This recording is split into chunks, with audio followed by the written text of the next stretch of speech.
how to make a game pass in Roblox. Hello everyone, in this video I'm gonna show you how you can make a game pass on Roblox.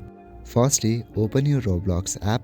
In Roblox, make sure you are logged in to your account. Go to the More tab and click on Create section. Now it will direct you to the web browser. From the very left section, click on Creations. In Creation, under Experiences, select the game for which you would like to create the game pass. Now here, upload an image, PNG or JPG that will represent your game pass.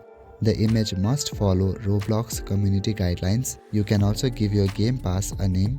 There will be a description in which you will be able to provide a short description of what the game pass does. You can also click on the preview option to review your game pass details. Finally, click on Verify Upload to create the game pass. By following these steps, you will be able to successfully create a game pass and integrate it into your Roblox game. So that is it for this video. I will see you in the next one. Thank you.